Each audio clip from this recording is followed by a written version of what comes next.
जय माता दी। बड़ों को मेरा चरण स्पर्श और छोटों को मेरा प्यार। मैं एस्ट्रोलॉजर प्रियंका भारद्वाज स्वागत करती हूँ आप सभी का अपने इस यूट्यूब चैनल पर और आशा करती हूँ कि आप सभी लोग स्वस्थ होंगे और मस्त होंगे। मैं एक जन्म कुंडली विशेषज्ञ हूँ। जन्म कुंडली देखती हूँ। जन्म कुंडली देखकर आपके ग्रहों की स्थिति हम जो फेवर में नहीं हैं, कौन से वो खास छोटे छोटे उपाय कर फेवर में ला सकते हैं वो बताती हूँ। आइए वीडियो की शुरुआत करते हैं। और आज मैं आप सभी से बात करने आई हूँ एकादशी को लेकर। अपरा एकादशी का व्रत हम 15 मई 2023 को रखेंगे।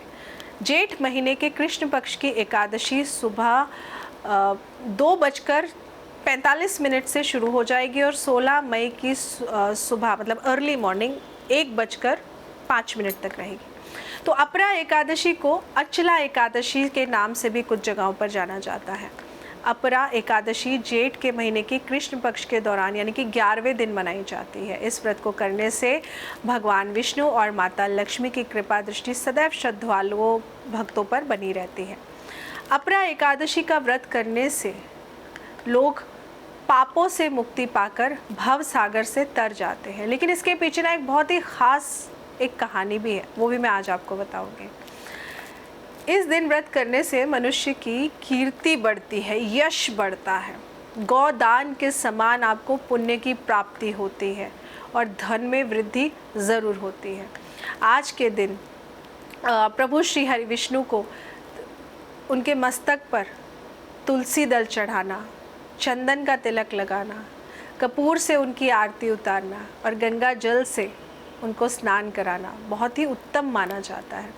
ऐसा कहा जाता है कि जिस इंसान को जो इंसान अपरा एकादशी का व्रत रखता है उसको ना भगवान विष्णु की कृपा पाने से कोई नहीं रोक सकता है। वैसे भी सारी एकादशियां हम भगवान विष्णु को ही समर्पित कर चलते हैं। अपरा एकादशी का व्रत दशमी से शुरू हो जाता है और ये व्रत द्वादशी के दिन समाप्त हो जाता है। तो पौराणिक कथाओं के अनुसार ना एक बहुत अच्छी कथा है कि इस व्रत को करने वाले मनुष्य को जीते जी ही नहीं बल्कि मृत्यु के बाद भी लाभ मिलता है। श्री कृष्ण ने युधिष्ठिर को बताया था कि जब युधिष्ठिर जी ने श्री कृष्ण जी से पूछा था कि मुझे इस एकादशी व्रत के बारे में बताइए, तो उन्होंने बताया था कि एकादशी ना पुण्य प्रदान करती है। बड़े बड़े पातकों का, बड़े बड़े जो पाप हो जाते हैं हमसे जाने अनजाने, उनका नाश करती है। ब्रह्म हत्या से भी दबा हुआ इंसान या कह लीजिए गौ की हत्या करने वाला भी या गर्भ में शिशु का मरण करने वाला भी अगर एकादशी की इन व्रतों को रखता है तो उसको भी इस तरीके के पापों से मुक्ति मिल जाती है। अपरा एकादशी का व्रत रखने से पाप से मुक्त होकर विष्णु लोक में प्रतिष्ठित इंसान हो जाता है। आप ऐसे समझिए। ऐसा भी माना जाता है कि जो एकादशी व्रत का पालन करता है वो आसानी से अपने अतीत और वर्तमान के पापों से छुटकारा पा जाता है और अच्छाई और पॉजिटिविटी, सकारात्मकता का मार्ग उसको मिल जाता है। और जब आप इस रास्ते पे चलने लगते हैं ना तो लाइफ अपने आप ही अच्छी होनी शुरू हो जाती है। जो भी भक्त एकादशी का व्रत रखते हैं, पूजन रखते हैं, तो आप ऐसे समझिए कि जन्म और मृत्यु के चक्र से उनको मुक्ति मिल जाती है। पूरी भक्ति और श्रद्धा के साथ अपरा एकादशी का व्रत का पालन करने वाले हमेशा ऐसे लोगों को ना मोक्ष का मार्ग प्राप्त करने में आसानी रहती है। कार्तिक महीने में देखिए वैसे भी पवित्र गंगा स्नान करने से अचला एकादशी व्रत का पालन करने के समान लाभ मिल जाता है। हम कहते हैं ना कार्तिक का महीना बहुत शुभ और पावन माना जाता है। कहते हैं कार्तिक महीने में गंगा स्नान करना बहुत अच्छा होता है, दीपदान करना बहुत अच्छा होता है। मैंने पहले भी कई वीडियोज़ में आप सबको बताया है। तो इसी प्रकार जब आप इस एकादशी पर व्रत रखते हैं तो वो कार्तिक महीने के नियम के अनुसार बहुत ही पुण्यदायी माना जाता है। तो अपने जीवन में जिन्हें धन चाहिए, सफलता चाहिए, तो उनको ना विधि विधान से अपरा एकादशी का व्रत रखना चाहिए या पूजन ज़रूर करना चाहिए।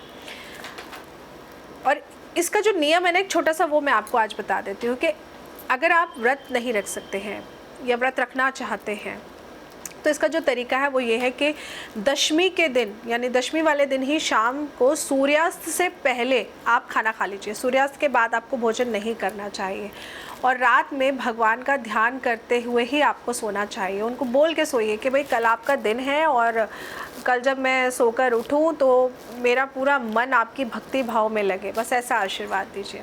तो एकादशी के दिन से सुबह उठकर स्नान करके मन में सभी नेगेटिव विचारों को दूर भगाकर और स्नान करने के बाद में भगवान विष्णु का पूजन करना चाहिए। ये बहुत ही शुभ माना जाता है। पूजन में जैसा कि मैंने आपको कहा कि तुलसी के पत्ते, श्रीखंड, चंदन, गंगा जल और जो भी फ्रूट्स, मौसमी फ्रूट्स होते हैं उनको ठाकुर जी को अर्पण ज़रूर करना चाहिए।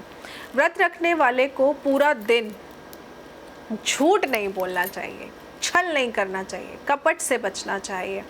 क्योंकि देखिए कोई भी व्रत होता है ना तो उसका नियम पालन करना बहुत अच्छा माना जाता है। भगवान कहते हैं कि अगर आपने नियम भी कर लिया ना किसी व्रत का तो समझिए वो व्रत पूरा करने के बराबर हो जाता है। और नियम में आज के दिन, एकादशी के दिन शेव नहीं करानी चाहिए, बाल नहीं कटवाने चाहिए, नेल्स नहीं कट करने चाहिए, इन बातों का भी ध्यान रखना चाहिए। जो लोग किसी भी कारण अगर व्रत नहीं रख सकते हैं तो मैं फिर से कह रही हूँ सिर्फ नियम कर लीजिए, वो बहुत बढ़िया रहेगा। नियम में जैसे कि मैं कहूँगी कि एकादशी के दिन चावल का प्रयोग नहीं करना चाहिए।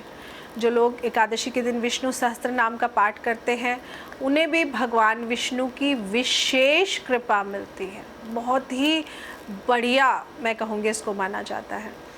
अपरा एकादशी की ना एक बहुत ही प्यारी सी कहानी है, आइए सुनाती हूँ मैं आपको।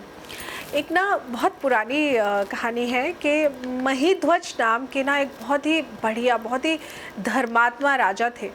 लेकिन राजा का ना एक छोटा भाई था और वो बहुत ही अधर्मी, बहुत ही कुकर्म करने वाला, बुरे कर्म करने वाला और मैं कहूँगी एक तरह से ना पापी था, ऐसे समझिए। तो उनके जो छोटे भाई थे तो उन्होंने क्या किया, उन्होंने ना राजा के खिलाफ, यानी कि जो राजा थे महिध्वज नाम, उनके खिलाफ ना उन्होंने षड्यंत्र रचा कि भाई सब इन्हीं को पूछते हैं, मुझे तो कोई पूछता ही नहीं है। तो उन्होंने क्या किया कि उनको ना मारने की प्लानिंग बनाई और रात को उनके छोटे भाई ने साजिश रचकर अपने बड़े भाई महिध्वज की हत्या कर दी। तो ऐसे में ना राजा के शव को उसने क्या किया, मार के ना पीपल के पेड़ के नीचे दबा दिया।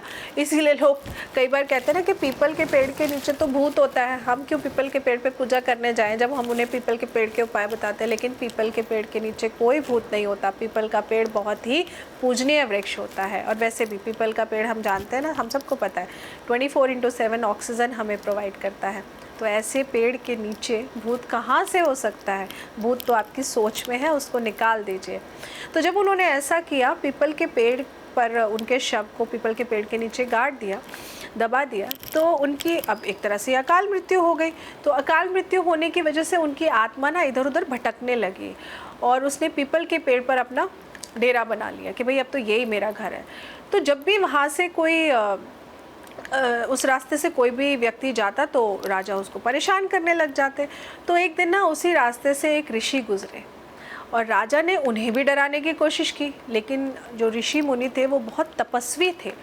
उन्होंने आत्मा को वश में करने की सिद्धि प्राप्त कर रखी थी, तो उन्होंने वही किया। उन्होंने उस आत्मा को, राजा की आत्मा को अपने वश में कर लिया और फिर उससे प्रेत बनने का कारण पूछा कि भाई तुम इस योनि में क्यों हो, अगर तुम्हारी मृत्यु हो गई तो तुम्हें तो नया जीवन मिल जाना चाहिए।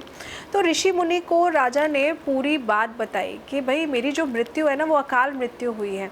राजा की बात सुनकर ऋषि मुनि ने परलोक का ज्ञान कराया। ऋषि मुनि ने राजा को प्रेत योनि से मुक्ति दिलाने का विचार किया और प्रेत को पीपल के पेड़ से उतारा और परलोक विद्या का उपदेश भी दिया।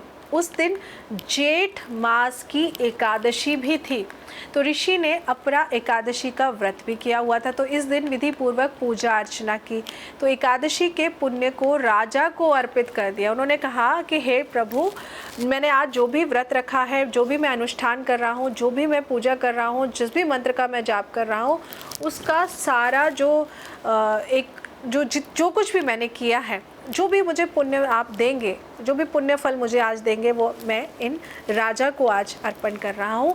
तो आप इनके द्वारा उस पुण्य को ग्रहण कर लीजिए। तो जिसके प्रताप से ना राजा प्रेत योनि से मुक्त हो गए थे, तो राजा को स्वर्ग में स्थान की प्राप्ति हो गई थी। तो ऐसा कहा जाता है कि अगर आपके घर में किसी की अकाल मृत्यु हो रखी है और या फिर आपको पता है कि आपके घर में कुछ अनएक्सपेक्टेड चीज़ें या अप्रत्याशित घटनाएं मैं कहूँ, या अननेसेसरी बीमारियों का बोझ बढ़ता ही जा रहा है, दवाइयाँ ख़त्म ही नहीं हो रही हैं, तो आप आज इस अपरा एकादशी पर अगर व्रत नहीं कर सकते हैं तो कोई बात नहीं, आप अपने घर के मंदिर को साफ़ करिए। आपके घर में I am sure Thakur ji की मूर्ति तो होगी, नहीं तो कृष्ण जी की मूर्ति होगी या फिर फ़ोटो फ्रेम होगा। आप गंगा जल से स्नान कराइए, उसके बाद चंदन का तिलक लगाइए, घी का दीपक जलाइए। गाय के घी का दीपक मिल जाए तो बहुत ही उत्तम है।